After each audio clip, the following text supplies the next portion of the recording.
दोस्तों कहानी शुरू होती है और हम देखते हैं मुंशी मुर्दाबाद को, जो कि हॉलीडे पर अपने डैड के साथ फिशिंग करने आया होता है। हम देखते हैं कि आज उसके डैड बहुत ज्यादा खुश थे क्योंकि आज काफी सालों बाद उनका बेटा उनके साथ टाइम बिता रहा था। फिर कुछ देर ऐसे ही टाइम स्पेंड करके जब वो दोनों वापस जा रहे होते हैं तभी रास्ते में उसके डैड के फोन पर एक कॉल आता है, जिससे मुंशी मुर्दाबाद का ध्यान रास्ते से हट जाता है और उनका एक्सीडेंट हो जाता है। अब इस एक्सीडेंट में मुंशी मुर्दाबाद तो बच जाता है लेकिन उसके डैड मारे जाते हैं। अब इसके बाद हमें 1 साल बाद का सीन दिखाया जाता है, जहाँ पर हम मुंशी मुर्दाबाद को देखते हैं जो कि अपनी क्लास में सो रहा था। तभी उसके पास उसका टीचर आता है और उसे कहता है कि भड़ी के तेरे जैसे स्टूडेंट्स इस धरती पर बोझ हैं और मुझे पता है कि तेरे बाप को भी तूने ही मारा होगा। अब ये सुनकर मुंशी मुर्दाबाद की सटक जाती है और वो अपने टीचर को एक घुसंड पिलाता है। फिर अगले सीन में हम देखते हैं कि अपनी इस हरकत के लिए मुंशी मुर्दाबाद को कोर्ट में पेश किया जाता है, जहाँ पर जज उसे अपने ही घर में 3 महीने तक बंद रहने की सजा देता है, जिसका मतलब था कि अब उसे पूरे दिन सिर्फ खाना पीना और हगना था। जिसके बाद मुंशी मुर्दाबाद के पैर पर एक मशीन लगा दी जाती है ताकि जब भी वो घर से बाहर निकलने की कोशिश करेगा तो पुलिस को उसके बारे में सब पता चल जाएगा और वो उसकी गांड ले लेंगे। साथ ही ये मशीन वाटरप्रूफ थी और उसे निकाला भी नहीं जा सकता था। इसके बाद हम मुंशी मुर्दाबाद की माँ को देखते हैं, जो कि अपने चूतिए बेटे की हरकतों से परेशान हो चुकी थी, इसलिए वो उसकी वीडियो गेम्स, उसका टीवी सब कुछ बंद करा देती है। अब ऐसे ही 2 दिन बीत जाते हैं और मुंशी मुर्दाबाद के पास करने के लिए कुछ भी नहीं होता। तभी उसकी नजर खिड़की से बाहर पड़ती है और वो देखता है कि उनके पड़ोस में एक नई फैमिली रहने आई है, जिनमें एक सुंदर सी लड़की भी होती है। अब मुंशी मुर्दाबाद उन्हें ही देख रहा होता है, तभी उसके पड़ोस के कुछ हरामी बच्चे उसके घर के आगे गंदगी फैलाकर भाग जाते हैं। अब मुंशी मुर्दाबाद उन्हें पकड़ने के लिए उनके पीछे भागने लगता है, जिसके चलते वो अपने घर से बाहर निकल जाता है। लेकिन तभी पुलिस वालों को उसका पता चल जाता है और वो उसकी गांड लेने के लिए उसके घर पहुंच जाते हैं, जिसके बाद वो उसे और उसकी मॉम को लास्ट वार्निंग देकर वहां से चले जाते हैं। वहीं मुंशी मुर्दाबाद की नई पड़ोसन भी उसे इस हालत में देख लेती है, जिससे उसकी पहले ही दिन अपनी पड़ोसी के आगे बेइज्जती हो जाती है। इसके बाद मुंशी मुर्दाबाद अपने घर से 100 फीट की दूरी पर एक फेंस बना लेता है ताकि उसे ये पता चल जाए कि इससे ज्यादा आगे जाने पर पुलिस उसकी बजाने फिर से उसके घर आ जाएगी।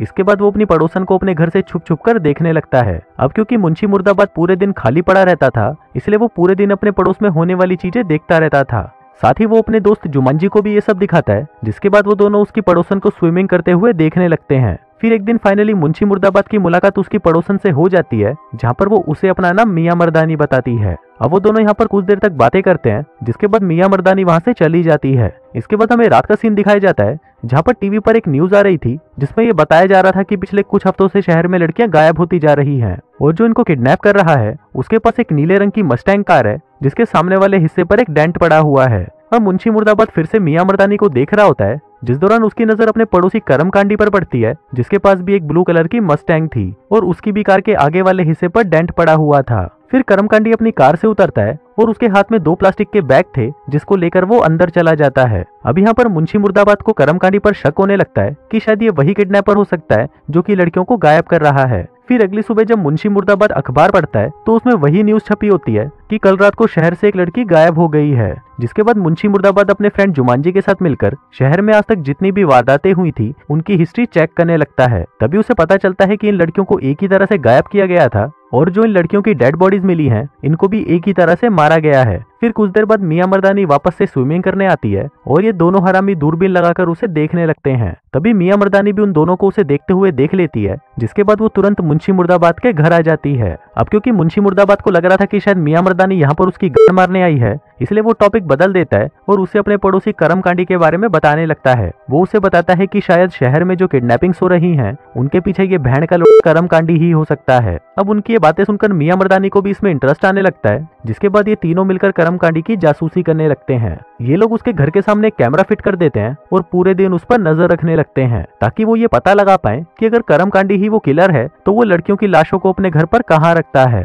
फिर उसी रात करमकांडी एक लड़की को अपने घर पर मजदूरी करने लेकर आता है, जिनके रंगारंग कार्यक्रम को ये दोनों भी बड़े मजे से देख रहे होते हैं। तभी वहाँ पर मियां मर्दानी को उसके घर से फोन आ जाता है, तो वो अपने घर चली जाती है। लेकिन फिर मुंशी मुर्दाबाद अकेला ही करमकांडी पर नजर रखने लगता है। तभी वो देखता है कि जो लड़की करमकांडी के साथ मजदूरी कर रही थी वो उससे बचकर भागने लगती है और हेल्प के लिए चिल्लाने लगती है। लेकिन तभी वहाँ पर मुंशी मुर्दाबाद से गलती से कैमरे का फ्लैश चल जाता है और उनकी एक फोटो क्लिक हो जाती है। वहीं अब करमकांडी भी उस फ्लैश को देख लेता है, जिसके बाद वो उस लड़की को वहाँ से जाने देता है। फिर अगले दिन करमकांडी मुंशी मुर्दाबाद के घर आ जाता है, क्योंकि वो उसकी माँ को सुपरमार्केट से उसके घर ड्रॉप करने आया था। फिर करमकांडी मुंशी मुर्दाबाद को इनडायरेक्टली धमकी देता है और कहता है कि उसने अपना अगला शिकार चुन लिया है और वो है मुंशी मुर्दाबाद की मॉम, जिसके बाद वो वहाँ से चला जाता है। अब मुंशी मुर्दाबाद ये सारी बातें जाकर मियां मर्दानी को बता देता है, लेकिन मियां मर्दानी उसकी बातों पर ज्यादा ध्यान नहीं देती क्योंकि आज उसने अपने घर पर एक पार्टी रखी थी और उसके मॉम डैड भी आज रात घर से बाहर गए हुए थे। जिसके बाद मियां मर्दानी रात को कई लड़कों को घर बुला लेती है और उनके साथ गंडमस्ती करने लगती है।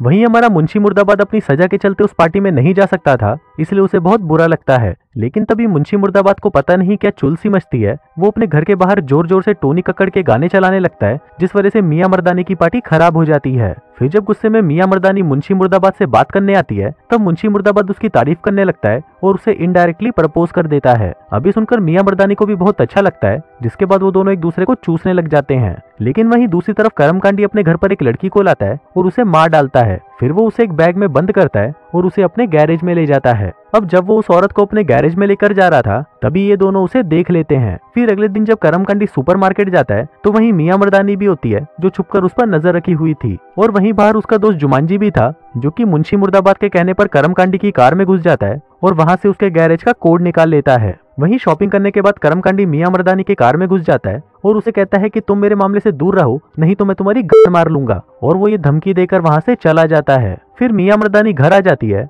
और अब क्योंकि उसकी फटी पड़ी थी, इसलिए वो मुंशी मुर्दाबाद को करमकांडी से दूर रहने के लिए कहती है। फिर उसी रात हम देखते हैं कि मुंशी मुर्दाबाद के कहने पर जुमांजी एक कैमरा लेकर करमकांडी के गैरेज में घुस जाता है। फिर जब वो गैरेज के अंदर जाता है, तो वो पाता है कि यहाँ पर एक प्लास्टिक के बैग में एक डेड बॉडी होती है। अब ये देखकर जुमांजी की फटकर 464 हो जाती है, लेकिन तभी वहाँ पर करमकांडी भी पहुंच जाता है। अभी देखकर मुंशी मुर्दाबाद बिना सोचे समझे अपने दोस्त को बचाने के लिए करमकांडी के घर पहुंच जाता है। अब जैसे ही मुंशी मुर्दाबाद अपने घर से 100 मीटर क्रॉस करता है, उसके घर पर पुलिस आ जाती है और उसे दबोच लेती है। लेकिन तभी मुंशी उनसे कहता है कि करमकांडी के बेसमेंट में डेड बॉडी है। पर जब पुलिस वहाँ पर चेक करती है, तो वो देखती है कि वहाँ पर तो सिर्फ एक हिरण की लाश होती है, जिसे भी भाई ने मारा था। फिर पुलिस मुंशी मुर्दाबाद को उसके घर ले जाती है और उसकी मॉम को कहती है कि अब मुंशी मुर्दाबाद को करमकांडी से जाकर माफी मांगनी होगी, और अगर वो ऐसा नहीं करता तो उसे कल कोर्ट में पेश होना होगा। फिर उसी रात हम देखते हैं कि मुंशी मुर्दाबाद की मॉम करमकांडी के घर पर जाती है, क्योंकि वो वहाँ पर अपने बेटे के बिहाफ पर माफी मांगने आई थी। वहीं दूसरी तरफ मुंशी मुर्दाबाद के पास जुमांजी भी पहुंच जाता है, जो कि करमकांडी के घर से भागने में कामयाब हो गया था,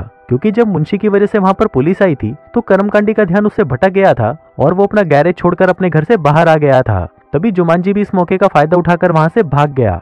अब यहाँ पर मुंशी मुर्दाबाद अपनी मॉम को देखने की कोशिश करने लगता है, जो कि करमकांडी से माफी मांगने उसके घर पर गई थी। तभी वहाँ पर जुमांजी मुंशी को करमकांडी के बेसमेंट की एक वीडियो क्लिप दिखाता है, जिसमें एक लड़की की डेड बॉडी कैद हो गई थी। फिर ये देखकर मुंशी मुर्दाबाद को पूरी तरह से यकीन हो जाता है कि करमकांडी ही वो किडनैपर है। वहीं दूसरी तरफ हम मुंशी की माँ और करमकांडी को देखते हैं, जो कि आपस में बातें कर रहे होते हैं। लेकिन तभी अचानक करमकांडी उसकी माँ को मारकर बेहोश कर देता है, जिसके बाद वो वहाँ से मुंशी मुर्दाबाद के घर आ जाता है और फिर जुमांजी के सर पर एक बेसबॉल बैट मारकर उसे भी बेहोश कर देता है, जिसके बाद वो सीधा जाकर मुंशी मुर्दाबाद पर हमला कर देता है। अब यहाँ पर मुंशी मुर्दाबाद उससे खुद को बचाते हुए किसी तरह 100 मीटर क्रॉस करने की कोशिश करता है ताकि पुलिस यहाँ पर पहुंच जाए। लेकिन तभी करमकांडी उसे भी मारकर बेहोश कर देता है, जिसके बाद वो उसे अपने घर ले जाकर बांध देता है। फिर वो उसे अपना मास्टर प्लान बताता है। वो कहता है कि तुम्हें पुलिस से ये कहना होगा कि तुमने ही अपने दोस्त को मारकर बेहोश किया है, क्योंकि तुम्हारा दोस्त तुम्हारी गर्लफ्रेंड के साथ मजदूरी किया करता था, और साथ ही तुम उन्हें ये भी कहोगे कि तुमने अपनी मॉम को भी मारा, क्योंकि तुम्हारी मॉम ने तुम्हारा जीना हराम कर दिया था।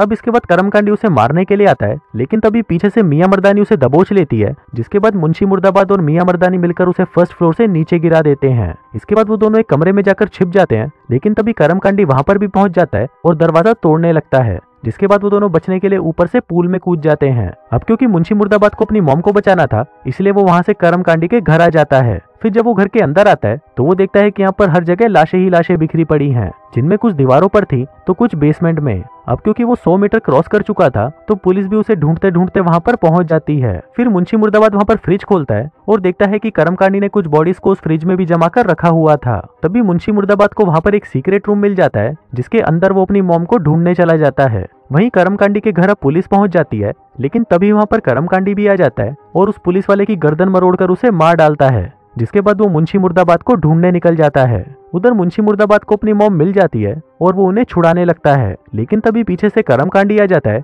और उन्हें रोकने लगता है। पर तभी मुंशी मुर्दाबाद की मॉम करमकांडी के पैर पर एक चाकू घुसा देती है, जिसके बाद मुंशी मुर्दाबाद एक ग्रास कटर उठाकर उसे करमकांडी के पेट में घुसा देता है, जिससे करमकांडी वहीं टपक जाता है। इसके बाद मुंशी मुर्दाबाद अपनी मॉम को लेकर वहां से बाहर आ जाता है। इसी दौरान वहाँ पर और पुलिस वाले भी पहुंच जाते हैं, जिसके बाद वो मुंशी मुर्दाबाद के पैर से उस मशीन को हटा देते हैं और उसकी सजा खत्म कर दी जाती है, क्योंकि आज उसी की वजह से एक सीरियल किलर की सच्चाई सबके सामने आ पाई थी। अब ऐसे ही सुबह हो जाती है और यहाँ पर हम मियां मर्दानी और मुंशी मुर्दाबाद को देखते हैं, जो कि एक दूसरे को दबाकर चूस रहे होते हैं। और इसी हैप्पी एंडिंग के साथ ही ये कहानी यहीं खत्म हो जाती है।